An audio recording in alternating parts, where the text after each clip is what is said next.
Welcome to the sound and fury of the most acclaimed motorsport action in the world, the Aussie racing car category.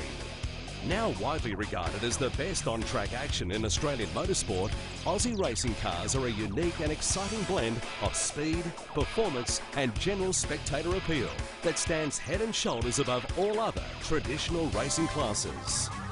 The cars feature a purpose-built chassis, sporting a 1.2-litre 125 horsepower engine that screams to 11,000 RPM and rockets the cars to an amazing top speed that is in excess of 230 kilometres per hour. The mechanicals are encapsulated in a fiberglass body that are a stunning and recognisable half-size caricature replication of the world's most well-known road-going makes. The action in Aussie racing cars is never a procession.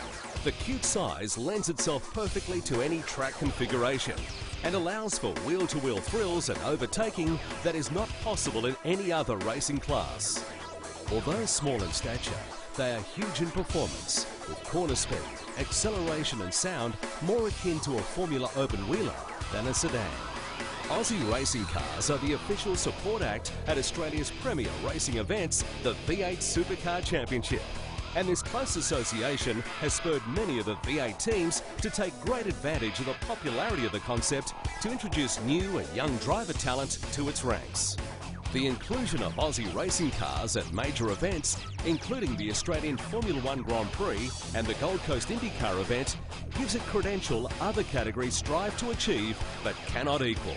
The category is a boon for sponsors and promoters alike. The small size not only packs on-track punch, which is the most memorable for the fans, particularly corporate guests, but it enables effective and easy pit area organisation of 40-plus car fields that can be accommodated in tighter than usual spaces. The relative lightweight and size makes for easy transportation to international venues as well. Massive grids, great racing and incredible performance make Aussie racing cars the most favoured for corporate and sponsor involvement. It is the most exciting motorsport category in the world. For further details, log on to www.aussieracingcars.com.au.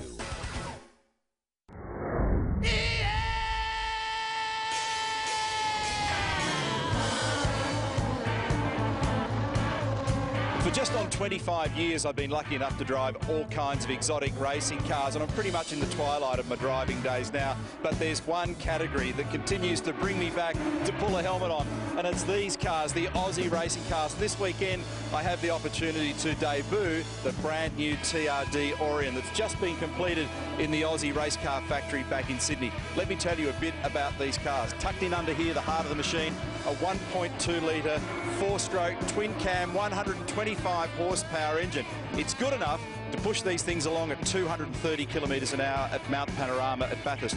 All up, the car weighs 450 kilos. It's a tube frame chassis, a purpose-built race car in every possible way. 5-speed gearbox, Yokohama racing tyres, twin wishbone front suspension. But look, enough of the technicalities.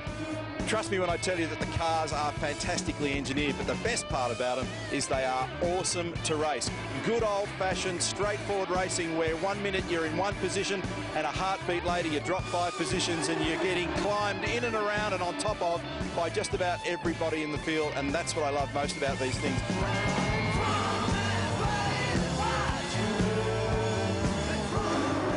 For a bloke who's done 1 million motor races, why Aussie racing cars at this point in your career? For the race. It's all about racing, and this is the purest form of it, isn't it? So good. Why do you reckon the cars are so effective? Why do you think they race so well? Obviously, the smaller they are, can use more of the track, and I think Wardy's just hit on a really good power-to-weight formula.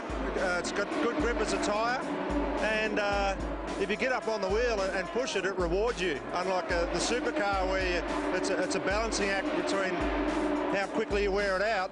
This thing you can't wear out, you just keep smashing it, it just keeps going harder. Is it good management or good fortune that you're able to create a category where the cars are so even? Oh, mate, it's a bit of luck. And is the intention to bring on more manufacturers as you go? Yeah, there's 2 other manufacturers now speaking to us, and they've seen the Orion. And I haven't seen it in real life, but I'm sure when they see it in real life, they're going to be in there. So, you know, I think probably in the next couple of years we might have 10 manufacturers in there. That'd be good. All right, well, let's go and get our gear on and get stuck into it. Enough of the television, let's go racing. Yeah, absolutely, absolutely.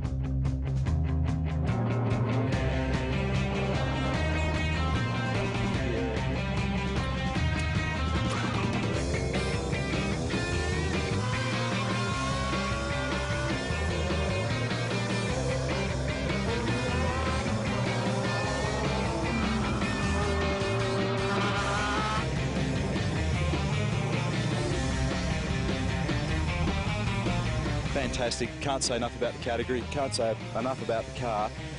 You'd think by now I'd have been cured of all this, wouldn't you?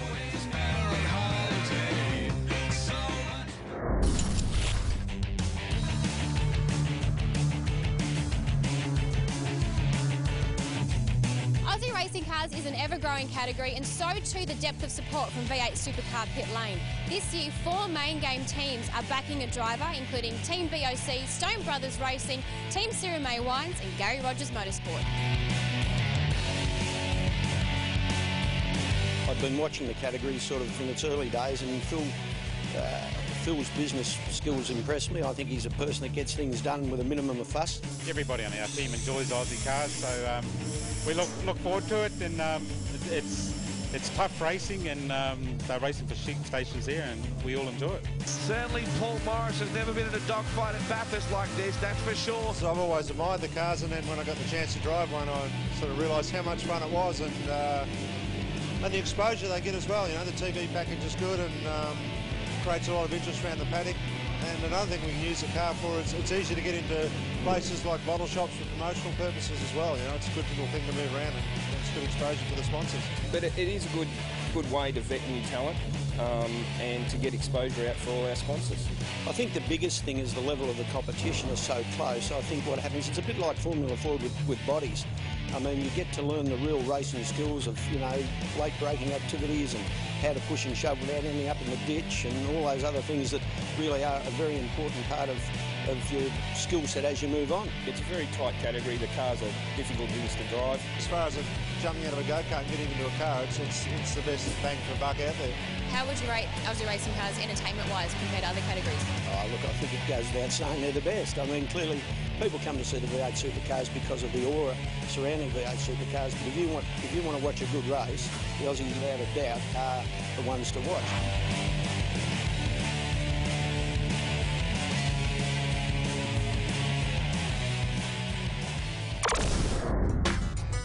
One of Australia's leading motorsport commentators, Neil Crompton, is back at the mountain and couldn't refuse another opportunity to get behind the wheel of an Aussie racing car. I think the real appeal of the Aussie racing cars is, it's in the name, they're racing cars. You know, they're beautiful little cars to drive around here. They're well balanced, you can drive them hard. It gives you a real reward for effort. Some people perceive them to be not a real race car. Let me tell you, they are. They're a very good car to be able to apply your skills, and I know certainly many of the V8 supercar team owners actually look at the field now and they take note of the young blokes who can drive them well. By comparison to the massive variety of cars that I've driven around here, I rank them up there with the best of them.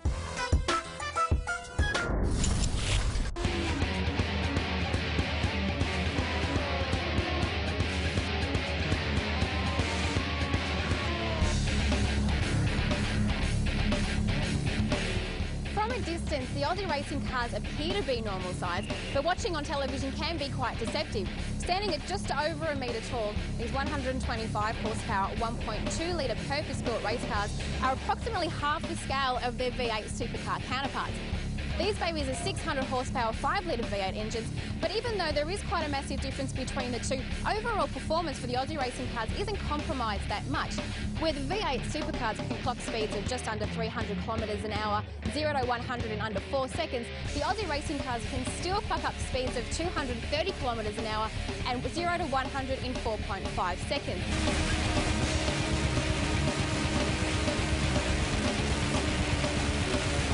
But it's their size that's the key, and this is what enables the drivers to get into the multiple lead changes that we see every lap, the 5-wide braking battles that are synonymous with the category, and all the slipstreaming action that certainly puts these big brother counterparts on notice.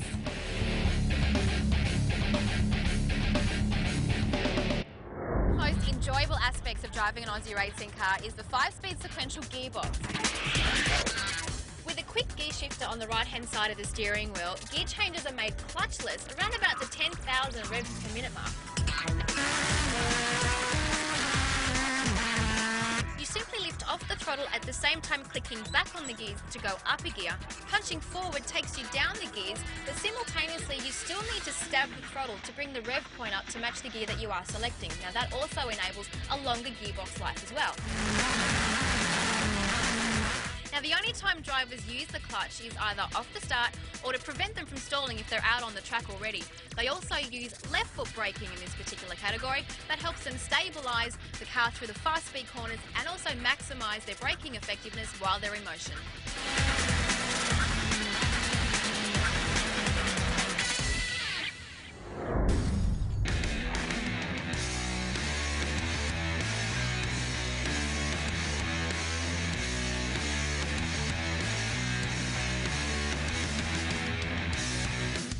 One of the most asked questions about racing cars is usually what's under the hood. Well, powering an Aussie racing car is a 1.2 litre Yamaha motorcycle engine. It's a twin-cam 16-valve unit, produces 125 horsepower and revs freely to around 11,500 RPM. But it's not as simple as taking it straight out of a motorcycle and whacking it into the Aussie racing car. A few modifications have had to be made.